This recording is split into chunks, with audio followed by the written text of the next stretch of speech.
বোনের দিকে সন্দেহের দৃষ্টিতে তাকালো। এগিয়ে এসে বোনের মাথায় হাত রেখে গম্ভীর কণ্ঠে বলল, তুই আমার একমাত্র আদরের বোন। তোর কোনো ক্ষতি আমি সহ্য করতে পারবো না। তাই এমন কিছু করিস না যাতে নিজের ক্ষতি হয়। বলেই সুগা চলে যাচ্ছিল। তে এত সময় মাথা নিচু করে রেখেছিল, এখন মাথা তুলে হাত কচলাতে কচলাতে বলল, ভাইয়া আসলে আমি। সুগা শান্ত চোখে তার দিকে তাকালো, হাত দিয়ে থামতে ইশারা করে বলল, তুই যা ভাবছিস আমি তাই বলছি।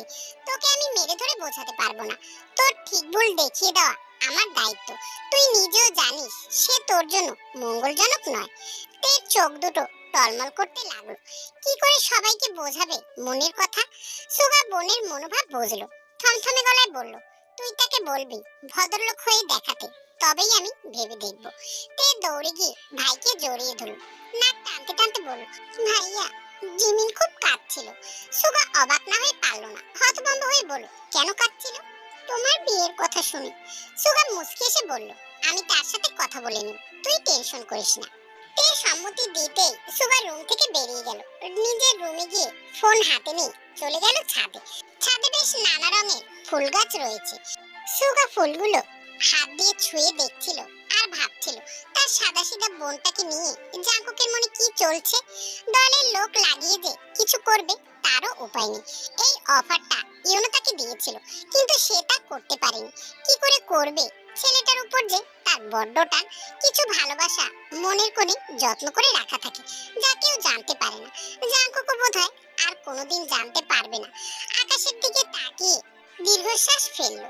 মনে পড়ে গেল ভার্সিটি লাইফের সেই দিনগুলোর কথা। জাঙ্কুকের সাথে তার প্রথম দেখা ভার্সিটি প্রথম ক্লাসে। সুগা ক্লাসে ঢুকতেই একটি ছেলে তার সামনে একটি গোলাপ নিয়ে হাঁটু গেড়ে বসে বলল, উইল ইউ ম্যারি মি? সাথে সাথে ক্লাসে হাসি রোল পড়ে গেল। সুগা ভ্যাবাচাকা খেয়ে তাকিয়ে রইল। জীবনে কখনো এমন পরিস্থিতিতে পড়েনি। তাকে এভাবে তাকিয়ে থাকতে দেখে ছেলেটা উঠে দাঁড়ালো।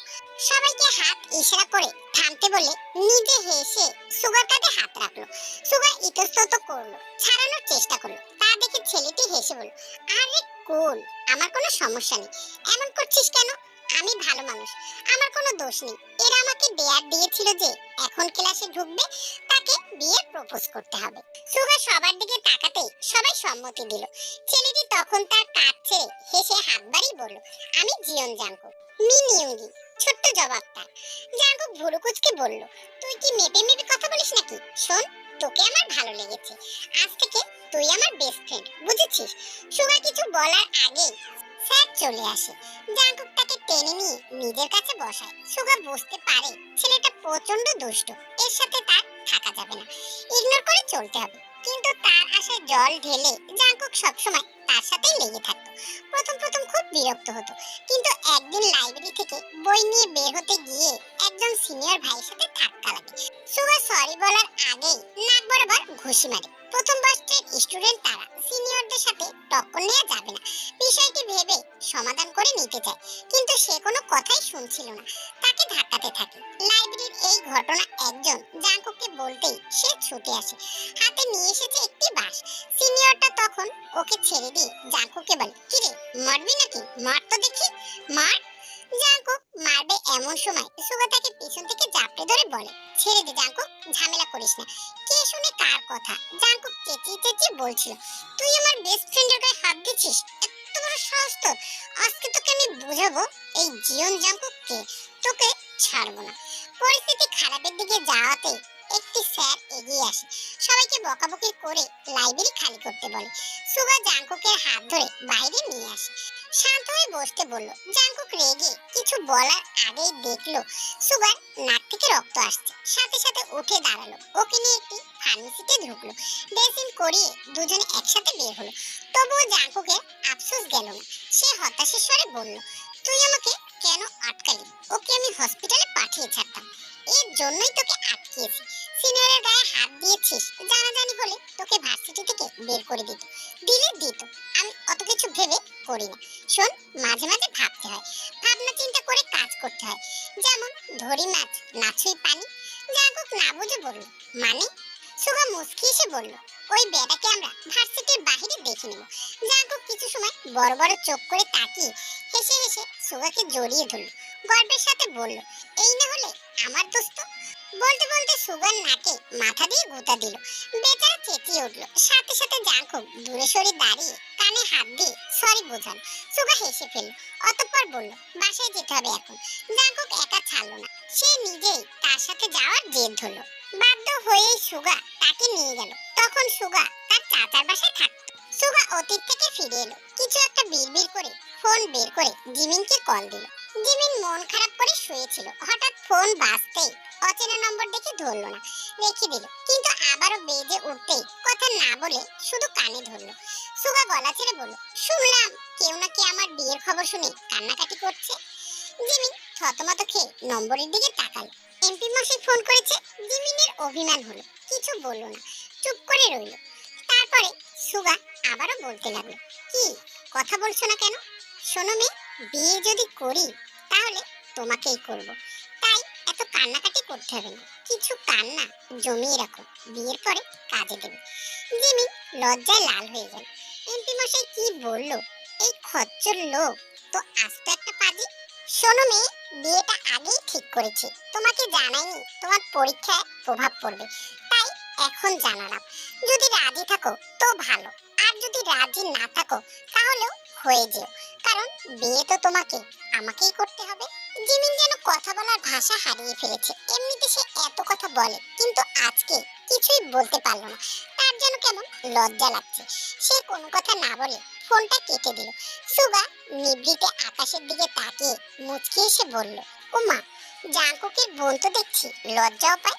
শোনো লজ্জাবতী, এই লজ্জা তোমার বেশি দিন থাকবে না। খুব শীঘ্রই তোমার লজ্জা ভাঙার ব্যবস্থা করবো আমি। অনেক সময় ভাবনা চিন্তা করে জাঙ্কুককে কল দিল। রিং হতে হতে আবারও কথাগুলো সাজাতে লাগলো।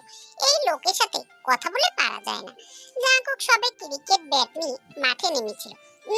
খেলতে আসেনি, এই পথ দিয়ে যাচ্ছিল। ছোটদের খেলতে দেখে এসে ব্যাট কেড়ে নিয়ে বল করতে বলল। বাচ্চারা বিরক্ত হলেও মার খাওয়ার ভয়ে কিছু বলল না। কিন্তু বল আসার আগেই তার ফোন কল আসলো। পকেট থেকে ফোন বের করে দেখলো তে। একটা বাচ্চাকে দেখে ব্যাগ ধরিয়ে দিয়ে কল রিসিভ করে হাঁটতে লাগলো। হ্যালো, বল, আপনার সাথে জরুরি কথা আছে। জাঙ্কুক টিটকারি মেরে বলল, অজরুরি লোকের সাথে জরুরি কথা? তে বিরক্ত হয়ে বলল, আপনি চুপ করে আমার কথা তো শুনুন। জাঙ্কুক কিছুটা অবাক হলো। তে এভাবে কখনো বলে না। শান্ত কণ্ঠে বলল, ঠিক আছে, বল।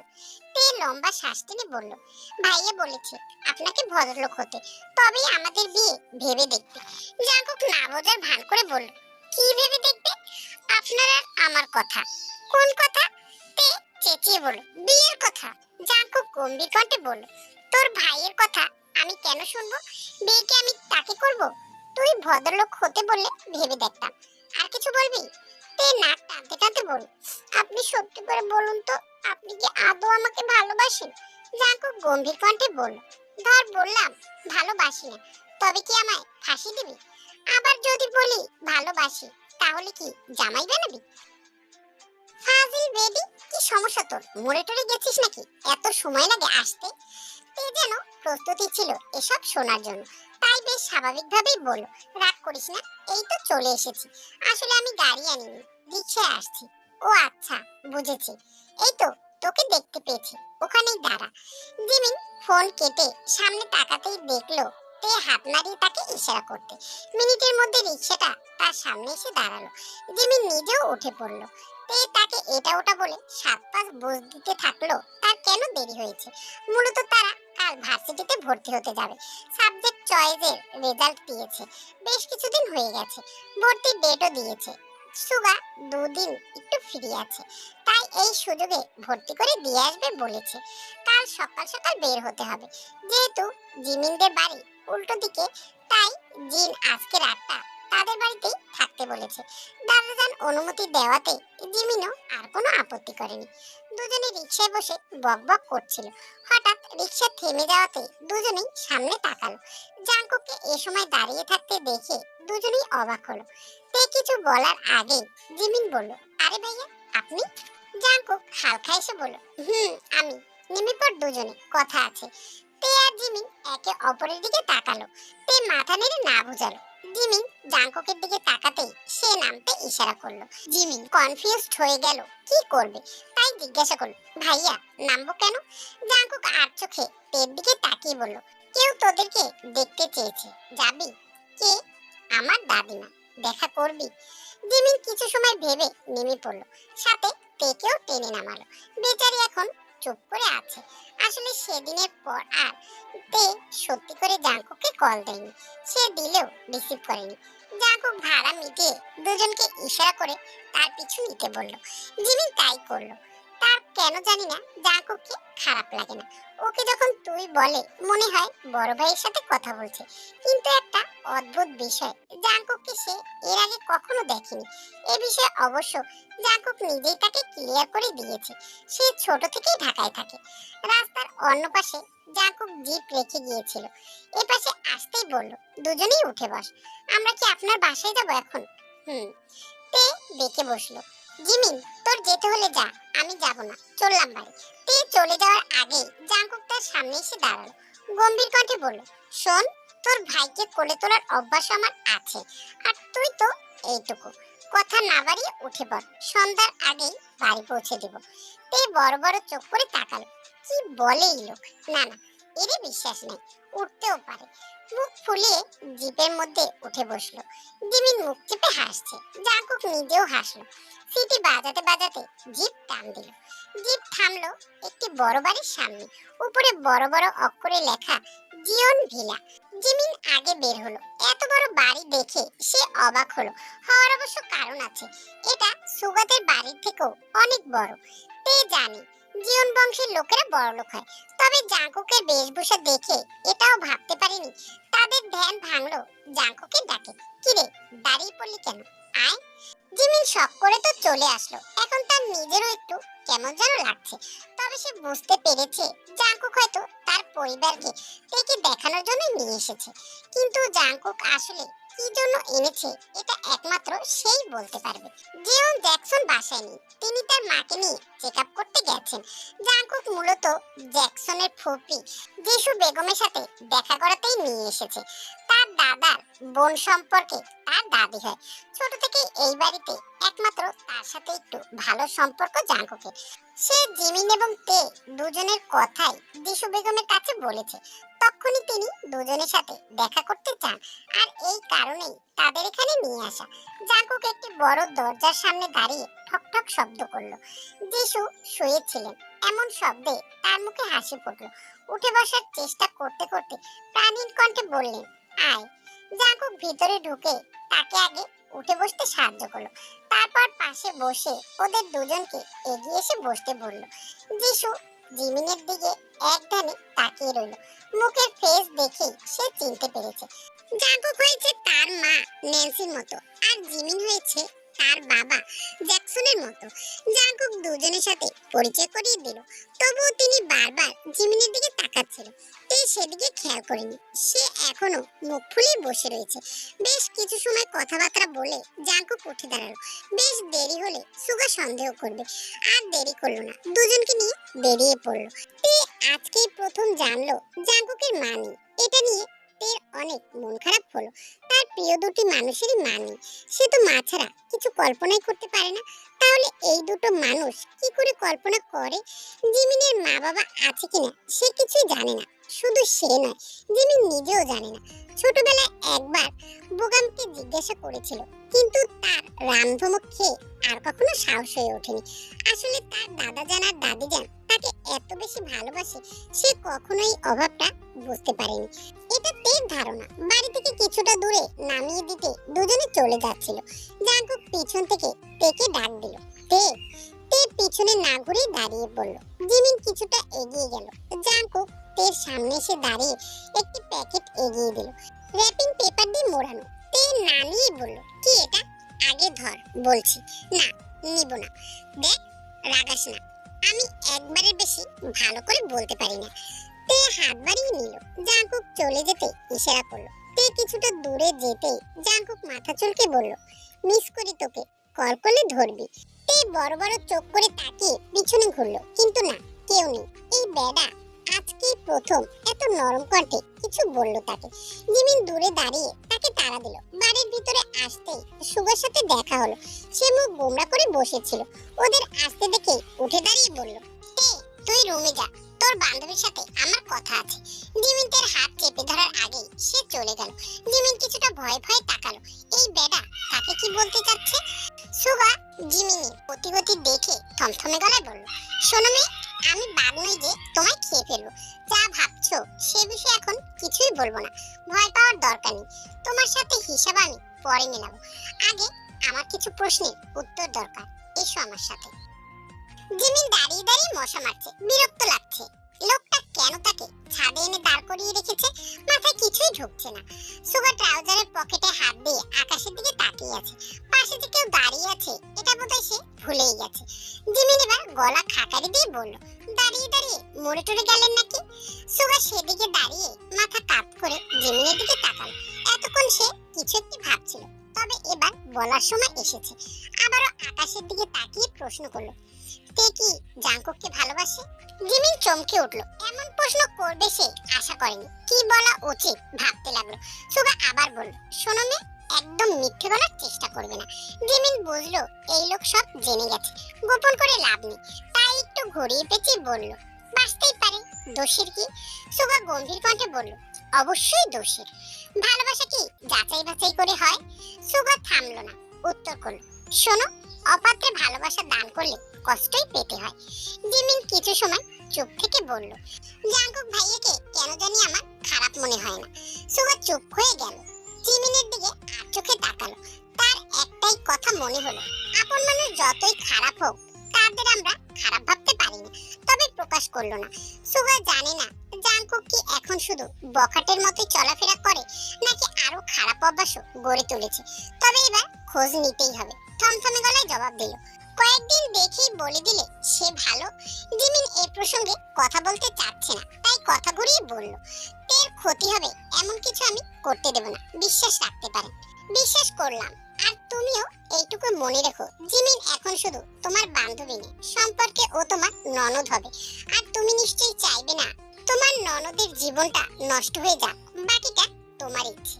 আর ননদের ভাই সম্পর্কে খারাপ ধারণা ঝেড়ে ফেলে তাকে ভালোবাসার চেষ্টা করো, এতে তোমারই ভালো হবে।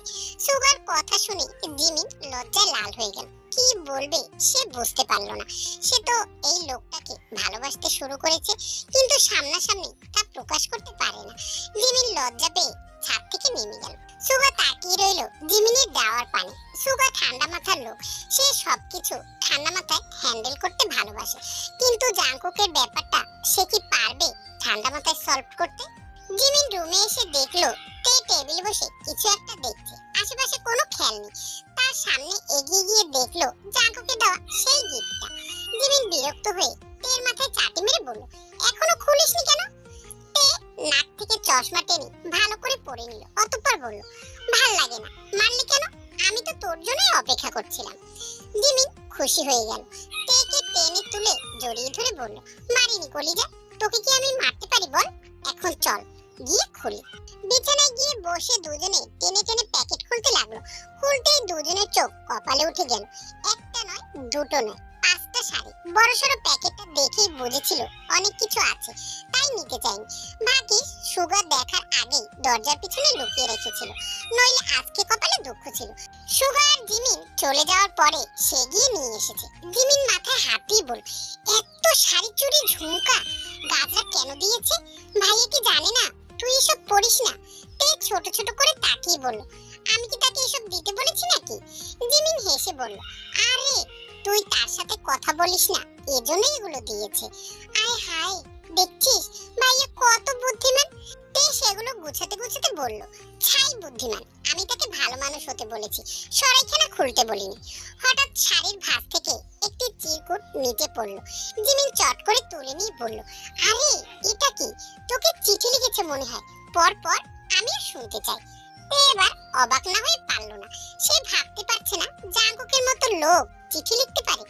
কোনো কথা ছাড়াই কাগজের ভাঁজ খুলে সামনে দিল, কিন্তু যা লেখা আছে তা দেখে মেজাজ বিগড়ে গেল।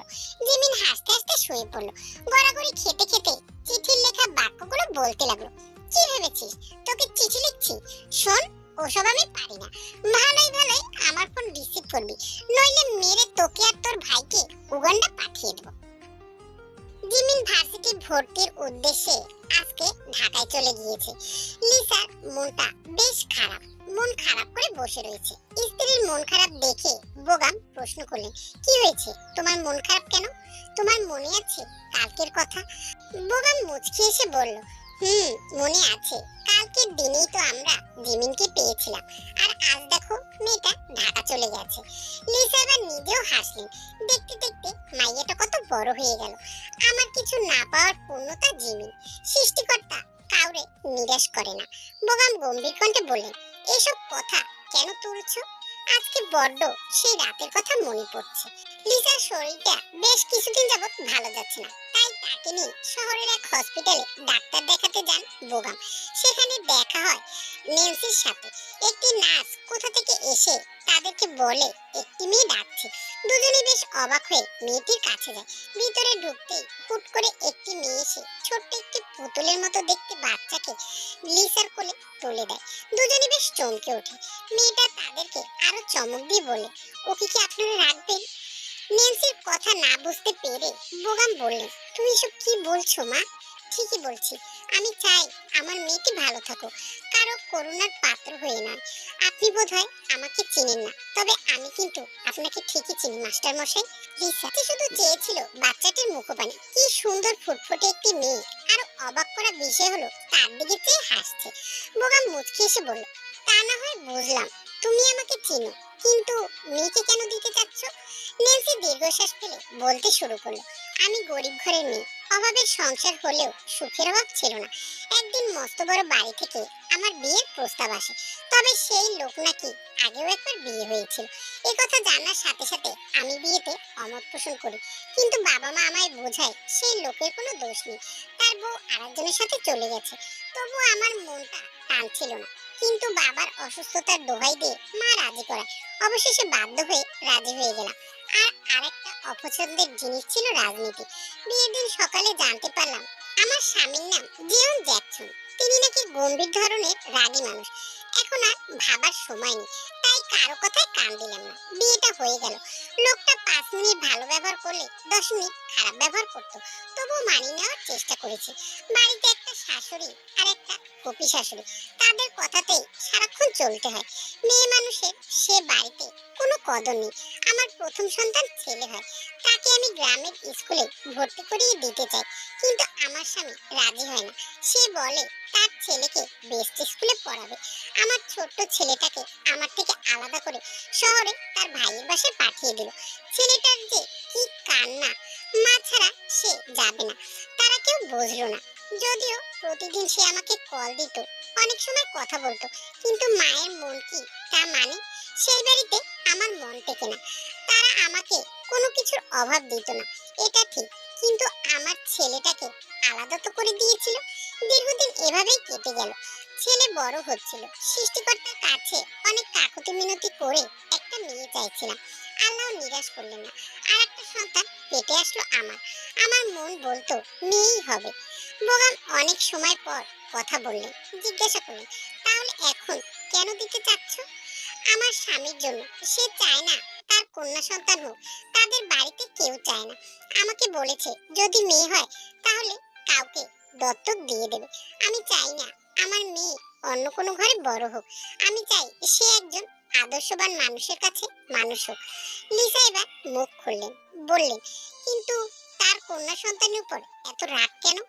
নেন্সি চোখ বন্ধ করে ফেললো, একটি লম্বা শ্বাস নিয়ে বলতে শুরু করলো, জ্যাকসন ভালোবেসে সানা নামের একটি মেয়েকে বিয়ে করেছিল। তাদের সুখের সংসার ছিল, বেশ ভালোই চলছিল। হঠাৎ একদিন জানা যায় তার স্ত্রী কখনো মা হতে পারবে না। এটা নিয়ে বাড়ির আর সবাই আপত্তি থাকলেও জ্যাকসন কিছু বলেনি। সানা অনেক কান্নাকাটি করে তাকে জিজ্ঞাসা করে, তুমি কি আমাকে ছেড়ে দেবে? জ্যাকসন অনেকবার বোঝানোর পরেও সে যখন বিশ্বাস করছিল না, তখন নিজেই জিজ্ঞাসা করে কি করলে সে বিশ্বাস করবে। সানা তার থেকে অর্ধেক সম্পত্তি লিখে যায়, তবে তা তো সম্ভব নয়, কারণ তখনও সবকিছু জ্যাকসনের মা রোজের নামে ছিল। তবে অল্প কিছু সম্পত্তি, যেমন ঢাকার বাসাটা আর গ্রামের ফসলাদির কিছু অংশ জ্যাকসনের নামে ছিল, যা সানা চায় জ্যাকসন কোনো বাক্য ছাড়াই লিখে দেয়। তার কিছুদিন পরে একটি ছেলে দত্তক এনে দেয়, কিন্তু এতে ছানা মোটেও খুশি হয় না। না জানিয়ে একটি ছেলেকে আনায় রেগে যায়। আর তার 1 বছরের মাথায় ছানা তার স্বামীর প্রিয় বন্ধুর সাথে পালিয়ে দেয়। আর তখনই জানা যায় সে মা হতেও পারবে। শাশুড়ি বাচ্চা নেওয়ার জন্য জোর জবরদস্তি করায় এমন নাটক করেছিল। জ্যাকসন ভীষণ বড় একটি ধাক্কা খায়। কয়েক বছর পর যখন এই ঘটনা ভুলে সে বাঁচতে শিখে যায়, তখনই ঘটে আর এক ঘটনা। জ্যাকসনের একমাত্র বোন মিনা তাকে প্রচন্ড ভালোবাসতো, কিন্তু সেই মেয়েও সবাইকে ধোকা দিয়ে বাড়ির গহনাগাটি নিয়ে বিয়ের দিন সকালে অন্য ছেলের হাত ধরে পালিয়ে যায়। তাকে যাওয়ার সময় আমার ফুপা শাশুড়ি দেখে ফেলে, তাকে ধাক্কা দিয়ে দৌড় দেয়। তারপর থেকে সেই মেয়েদের আর সহ্য করতে পারে না। আর মাঝখানে জমি জমা নিয়ে অনেক ঝামেলা হয়। আমাকেও সহ্য করতে পারতো না। আমার মুখ দেখলে নাকি তার সানার কথা মনে পড়ে। আগে মারধর করতো, আগে প্রচুর কাঁদতাম, এখন সয়ে গেছে। বোগাম গম্ভীর কণ্ঠে বললেন, তাকে ডক্টর দেখাওনি কেন? আমি একবার বলেছিলাম তাকে ডাক্তার দেখানো উচিত, কিন্তু আমার শাশুড়ি মা প্রচন্ড রেগে যায়। আমি নাকি তার ছেলেকে পাগল বানাতে চাচ্ছি। আমার মন বলে এই পৃথিবীতে আর মাত্র কিছুদিনের অতিথি হতে বেশি সময় নেই। বোগাম স্ত্রীর মুখের দিকে তাকান। তার মনোভাব বুঝতে বেশি সময় লাগলো না। জাঙ্কুক ছাদে বসে আছে, এক হাতে চা, অন্য হাতে সিগারেট। এটা তার নিত্যদিনের কাজ। এখানে বসে বসে সে স্মৃতিচারণ করে। তার জীবনটা এত কমপ্লিকেটেড তার বাবার জন্য ভেবে দীর্ঘশ্বাস ফেললো। হঠাৎ রাস্তায় দুটো ছেলেকে কাঁধে হাত রেখে যেতে দেখে সুগার কথা বড্ড মনে পড়লো। এভাবে তো একদিন তারাও চলাফেরা করতো। একদিনের কথা মনে পড়ে গেল, তাদের সাথে পড়াশোনা করতো জেনি নামের একটি মেয়ে। হুট করে একদিন জাঙ্কুককে প্রপোজ করে বসে। বেশ কিছুদিন পিছু পিছু ঘুরে, কিন্তু শেষ পর্যন্ত জাঙ্কুকের থেকে পাত্তা না পেয়ে সুগাকে প্রপোজ করে বসলো। দুই বন্ধু ক্যাম্পাসে বসে গল্প করছিল। কোথা থেকে জেনি এসে তাদের মাঝে বসে পড়লো। অতঃপর কাউকে কিছু বলার সুযোগ না দিয়ে সুগার দিকে একটি রোজ এগিয়ে দিয়ে বলল, সুগা, আমি তোমাকে ভালোবাসি। সুগা প্রচন্ড অবাক হয়। এ মেয়ে দুদিন আগেও তার বন্ধুর পিছনে ঘুরলো, আর এখন এসে তাকে এসব বলছে। একবার জাঙ্কুকের দিকে তাকালো, তো আরেকবার মেয়েটির দিকে তাকালো। অতঃপর উঠে দাঁড়ালো। কিছু বলবে এমন সময় জাঙ্কুক হাসতে হাসতে মাঠের মধ্যে গড়াগড়ি খেতে থাকলো। অনেক কষ্টে হাসি থামিয়ে জেনিকে বলল, কিরে, আমি পাত্তা দেইনি জন্য আমার বন্ধুর সাথে লাইন মারার চেষ্টা করছিস? জেনি মুখ ঘুরিয়ে সুগাকে আবার বলল, আমি আসলে তোমাকেই ভালোবাসি সুগা। জাঙ্কুকে প্রপোজ করেছিলাম শুধু তোমার মনোভাব বোঝার জন্য। বিশ্বাস করো, সত্যি আমি তোমাকে ভালোবাসি। জাঙ্কুক কাত হয়ে হাতের উপরে ভর দিয়ে শুয়ে থেকে বলল, ধর, আমরা দুজনেই রাজি হয়ে গেলাম। কাকে কখন সময় দিবি? জেনি কিছু সময় তাকিয়ে থেকে বলল, তোমাকে সকালে সময় দেব, আর সুগাকে বিকালে। জাঙ্কুক তৎক্ষণাৎ পায়ের জুতো খুলতে লাগলো। জেনি তা দেখে দৌড়ে পালালো। সে চলে যেতেই সুগা হেসে ফেললো। জাঙ্কুক তাকে হাসতে দেখে বলল, কিরে, প্রেম করবি নাকি? সুগা থমথমে গলায় বলল, তোর সকলে তুই কর, এসব গায়ে পড়া মেয়ে আমার পছন্দ নয়। আমি করব মানে? চুপ শালা, আমি তো তোর বোনকে বিয়ে করব। সে আশাই থাক, আমার বোন বড় হতে হতে তুই বুড়ো হয়ে যাবে। তাতে কি, তোর বোনই দেখবি একদিন আমার জন্য পাগল হবে। সুগা ভুরু কুচকে বলল, শোন, আমার বোন বড্ড শান্তশিষ্ট, আর তুই যে বিচ্ছু, তোকে সে কোনোদিনও পছন্দ করবে না। করবে করবে, এই জন্যই তো কোনোদিন বাড়িতে নিয়ে যাস না, আর নিয়ে যাবও না। জাঙ্কুক মাথায় হাত দিয়ে বলল, তুই দেখছি আমার আর তোর বোনের প্রেমে ভিলেন হবি। এসব কথা ভেবে জাঙ্কুক হঠাৎ হেসে উঠল, বিড়বিড় করে আওড়ালো, এখন তো দেখছি সত্যি তুই ভিলেনই হলি। সো বাটারফ্লাই গল্পের এই পর্বটি তোমাদের কাছে কেমন লেগেছে অবশ্যই কমেন্টে জানিও। আর পরবর্তী পর্বগুলো পাওয়ার জন্য অবশ্যই চ্যানেলটিকে সাবস্ক্রাইব করে লাইক দিয়ে পাশে থেকো। আল্লাহ হাফেজ।